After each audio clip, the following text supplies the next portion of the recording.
Hello friends, പത്മരാജന്റെയും ഫാസിലിന്റെയും സിനിമകളിലെ ആ പഴയ ക്യാമ്പസ് കാലം ഓർമ്മയുണ്ടോ? ക്യാൻറ്റീനിലെ പാട്ടുകൾ, ലൈബ്രറിയിലെ ഒളികണ്ണേറുകൾ, മരച്ചുവട്ടിലെ ആ ചർച്ചകൾ, എന്തൊരു കളർഫുള്ളായിരുന്നു അല്ലേ ആ കാലം. കേരളത്തിലെ ക്യാമ്പസുകൾ ശരിക്കും പ്രണയത്തിന്റെ ഏറ്റവും മനോഹരമായ ക്യാൻവാസുകളായിരുന്നു. പക്ഷേ ഒന്ന് ചോദിക്കട്ടെ, ഇന്നത്തെ ക്യാമ്പസുകളിൽ ആ പഴയ കളറുണ്ടോ? യഥാർത്ഥത്തിൽ ഇന്നത്തെ വിദ്യാർത്ഥികളുടെ ലോകം പാടെ മാറിയിരിക്കുകയാണ്. ആ പഴയ വർണ്ണാഭമായ ക്യാമ്പസ് പ്രണയങ്ങൾക്ക് ഇന്ന് യഥാർത്ഥത്തിൽ എന്ത് സംഭവിച്ചു? ഇതേക്കുറിച്ചുള്ള വളരെ ഇൻട്രസ്റ്റിംഗ് ആയ ഒരു പുതിയ വിശകലനത്തിലേക്ക് നമുക്കൊന്ന് കടക്കാം. ശരി, നമുക്കിതിലേക്കൊന്ന് ഡീറ്റെയിൽ ആയിട്ട് ഡൈവ് ചെയ്യാം. ഒരു വശത്ത് നമ്മൾ സിനിമകളിൽ കണ്ട് മോഹിച്ച ആ കളർഫുൾ ക്യാമ്പസ് ലൈഫ്. എന്നാൽ മറുവശത്തോ, ഇന്നത്തെ വിദ്യാർത്ഥികൾ ശ്വാസം മുട്ടുന്ന ഒരു യാഥാർത്ഥ്യത്തിലാണ് ജീവിക്കുന്നത്. അതായത് വലിയ പഠനഭാരം, കണ്ണഞ്ചിപ്പിക്കുന്ന ഡിജിറ്റൽ സ്ക്രീനുകൾ, പിന്നെ ഇതിനെല്ലാം പുറമെ എപ്പോഴും നിരീക്ഷിച്ചുകൊണ്ടിരിക്കുന്ന ക്യാമറ കണ്ണുകൾ.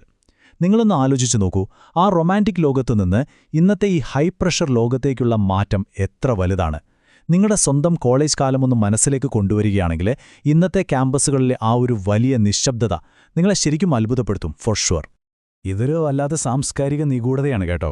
സത്യത്തിൽ നമ്മളിവിടെ പ്രധാനമായും രണ്ട് വലിയ രഹസ്യങ്ങളുടെ ചുരുളഴിക്കാൻ പോവുകയാണ്. ഒരുതരം കൾച്ചറൽ ഇൻവെസ്റ്റിഗേഷൻ എന്ന് വേണമെങ്കിൽ പറയാം. ഒന്നാമത്തെ കാര്യം, എന്തുകൊണ്ടാണ് ഇന്നത്തെ ക്യാമ്പസുകളിൽ പ്രണയങ്ങൾ തുടങ്ങാൻ തന്നെ പിള്ളേർക്ക് ഇത്ര പേടി? ഇനി രണ്ടാമത്തെ കാര്യമോ, അങ്ങനെ വല്ലവിധേന തുടങ്ങുന്ന ആ ചുരുക്കം ചില ബന്ധങ്ങൾ തന്നെ എന്തുകൊണ്ട് പാതി വഴിയിൽ ഇങ്ങനെ തകർന്നു വീഴുന്നു? Let's find out. ഈ ആദ്യത്തെ രഹസ്യം അന്വേഷിക്കുമ്പോൾ നമ്മൾ ചെന്നെത്തുന്നത് അക്ഷരാർത്ഥത്തിലൊരു പ്രഷർ കുക്കർ അവസ്ഥയിലേക്കാണ്. മെഡിക്കൽ, എഞ്ചിനീയറിംഗ്, സിവിൽ സർവീസ്, ഇങ്ങനെ റാങ്ക് ലിസ്റ്റുകളുടെ വലിയൊരു പ്രഷർ അവർക്ക് ചുറ്റുമുണ്ട്. പണ്ടൊക്കെ ക്യാമ്പസുകളെന്ന് പറയുന്നത് സ്വയം കണ്ടെത്താനുള്ളൊരിടമായിരുന്നുവെങ്കിൽ ഇന്നതങ്ങനെയല്ല. വെറും ഒരു കരിയർ ലോഞ്ച് പാഡ് മാത്രമാണ്. കാരണം ഇതിനു പിന്നിൽ മാതാപിതാക്കളുടെ ജീവിത സമ്പാദ്യമോ ഗൾഫിലെ വിയർപ്പിന്റെ പണമോ ഒക്കെയാകും. അതുകൊണ്ടുതന്നെ പ്രണയം എന്നതൊക്കെ ഈ കരിയർ റേസിലൊരു വലിയ ഡിസ്ട്രാക്ഷനായിട്ടാണ് പലരും കാണുന്നത്. സിംപിളായി പറഞ്ഞാൽ, കരിയറിലെ വിജയം മാത്രമാണ് ഇന്ന് വളർച്ചയുടെ ഒരേയൊരു ലക്ഷണം. ബാക്കിയെല്ലാം ഔട്ട്. ഇനി ഇതിലെ ഏറ്റവും വലിയ വിരോധാഭാസം എന്താണെന്നറിയാമോ?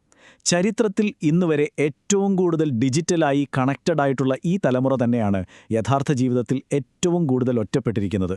ആലോചിക്കുമ്പോൾ വല്ലാത്തൊരവസ്ഥയാണല്ലേ.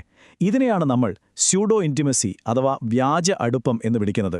സ്ക്രീനിൽ അവർ നൂറുകണക്കിന് ആളുകളോട് ചിരിക്കുന്നുണ്ടാകാം, ഇൻസ്റ്റാഗ്രാമിലൂടെ അവർക്കൊരുതരം വൈകാരിക സംതൃപ്തി കിട്ടുന്നുമുണ്ടാകാം.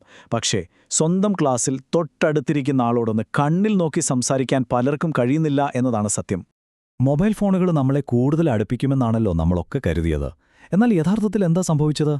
സംസാരിച്ചുകൊണ്ടിരിക്കുമ്പോൾ പെട്ടെന്ന് അപ്രത്യക്ഷമാകുന്ന ഗോസ്റ്റിംഗ്, കൂടെയുള്ളയാളെ മൈൻഡ് ചെയ്യാതെ ഫോണിൽ നോക്കുന്ന ഫബ്ബിംഗ്, പിന്നെ ഈ ടെക്നോളജി വില്ലനാകുന്ന ടെക്നോഫറൻസ്, ഇതെല്ലാം നമ്മുടെ ഡയറക്റ്റ് റിലേഷൻഷിപ്പുകളെ അങ്ങ് ഇല്ലാതാക്കി. അതുമാത്രമല്ല കേട്ടോ, ഇന്നത്തെ ജെൻസി തലമുറയ്ക്ക് പ്രണയത്തേക്കാൾ വലുത് സോളോ ട്രാവലും മെന്റൽ ഹെൽത്തും സാമ്പത്തിക സ്വാശ്രയത്വവും ഒക്കെയാണ്.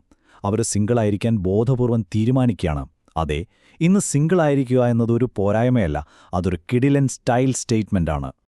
ഇനി ഡിജിറ്റൽ യുഗത്തിലെ മറ്റൊരു മെയിൻ വില്ലൻ ഈ പ്രൈവസി ഇല്ലാത്ത അവസ്ഥയാണ്. 90കളിലൊക്കെ പ്രണയലേഖനങ്ങൾ പുസ്തകങ്ങൾക്കിടയിൽ വളരെ സേഫായിരുന്നു അല്ലേ? ഒരു പ്രണയമുണ്ടെങ്കിൽ അത് സീക്രട്ടായി കൊണ്ടുപോകാൻ കഴിയുമായിരുന്നു. എന്നാൽ ഇന്നോ, ക്യാമ്പസിലെ ഒരു ചെറിയ നോട്ടം പോലും നിമിഷനേരം കൊണ്ട് സ്ക്രീൻഷോട്ടുകളായും വാട്സാപ്പ് ഫോർവേഡുകളായും നാട്ടുകാരുടെയും വീട്ടുകാരുടെയും ഫോണിലെത്തും. എങ്ങാനും പിടിക്കപ്പെടുമോ അല്ലെങ്കിൽ വൈറലാകുമോ എന്ന ഈ ഭയം, പ്രത്യേകിച്ച് യാഥാസ്ഥിതിക ചുറ്റുപാടിൽ നിന്ന് വരുന്ന പെൺകുട്ടികളെ പ്രണയത്തിൽ നിന്ന് വല്ലാതെ പിന്നോട്ട് വലിക്കുന്നുണ്ട്. അപ്പോൾ സ്വാഭാവികമായും നിങ്ങൾ ചിന്തിക്കുന്നുണ്ടാകും, ക്യാമ്പസ് പ്രണയങ്ങൾ പൂർണ്ണമായും മരിച്ചോ എന്ന്. ഇല്ല, അതൊരു പുതിയ രൂപത്തിലേക്ക് മാറിയെന്ന് വേണം പറയാൻ. വലിയ കമ്മിറ്റ്മെന്റുകളോ ഉത്തരവാദിത്തങ്ങളോ ഇല്ലാത്ത, എപ്പോൾ വേണമെങ്കിലും കട്ടാക്കി പോകാവുന്ന താൽക്കാലിക ബന്ധങ്ങളാണിവ.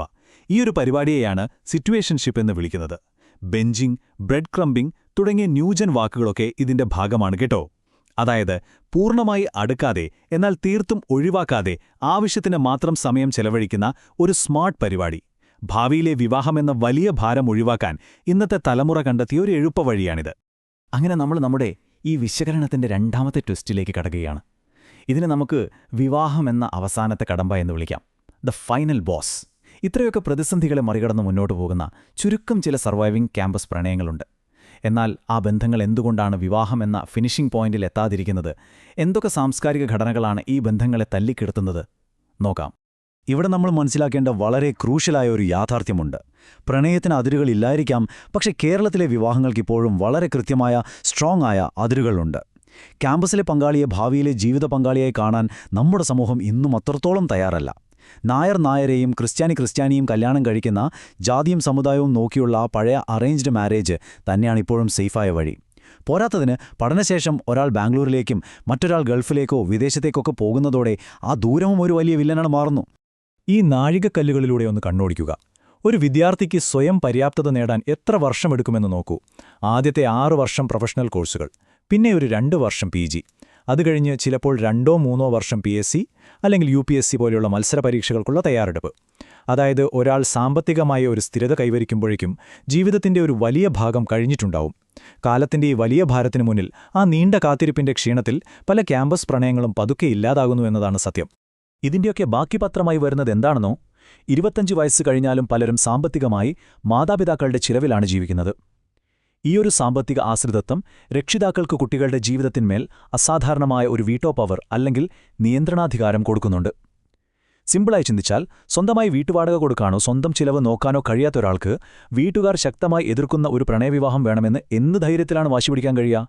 അവിടെ രക്ഷിതാക്കളുടെ ആ വീട്ടോ പവർ ഈസിയായി ജയിക്കുന്നു. 380%. അതെ, ഈ വലിയ കണക്കൊന്ന് ശ്രദ്ധിക്കുക. കേരളത്തിൽ വിവാഹമോചന നിരക്കിലുണ്ടായിട്ടുള്ള ഞെട്ടിക്കുന്ന വർധനമാണിത്. ഈ വാർത്തകളൊക്കെ കാണുന്ന രക്ഷിതാക്കൾക്ക് വലിയ ടെൻഷനാണ്. അതുകൊണ്ട് തന്നെ യാതൊരു ഗ്യാരണ്ടിയുമില്ലാത്ത ഈ ക്യാമ്പസ് പ്രണയങ്ങളെ അവരൊരു വലിയ റിസ്ക്കായിട്ടാണ് കാണുന്നത്. പകരം ജാതകവും പശ്ചാത്തലവുമൊക്കെ കൃത്യമായി പരിശോധിച്ച് ഉറപ്പുവരുത്തിയ സേഫായ വിവാഹങ്ങൾക്ക് അവർ നിർബന്ധം പിടിക്കുന്നതിൽ അത്ഭുതമില്ലല്ലോ. ഇതൊരു കിടിലൻ സാംസ്കാരിക വൈരുദ്ധ്യമാണ് കേട്ടോ കാണിക്കുന്നത്. ഇന്നത്തെ വിദ്യാർത്ഥികൾ വളരെ പുരോഗമന ചിന്താഗതിയുള്ളവരും വ്യക്തിസ്വാതന്ത്ര്യം ആഗ്രഹിക്കുന്നവരുമാണ്. അവർ സ്വയം തിരിച്ചറിയലിനും വൈകാരിക ബന്ധങ്ങൾക്കും വലിയ വില നൽകുന്നു. എന്നാൽ നമ്മുടെ വിവാഹവിപണിയോ? അതിപ്പോഴും പൂർണ്ണമായും ജാതിയിലും കുടുംബമഹിമയിലും ജാതകത്തിലും രക്ഷിതാക്കളുടെ തീരുമാനങ്ങളിലും മാത്രം കുരുങ്ങിക്കിടക്കുകയാണ്.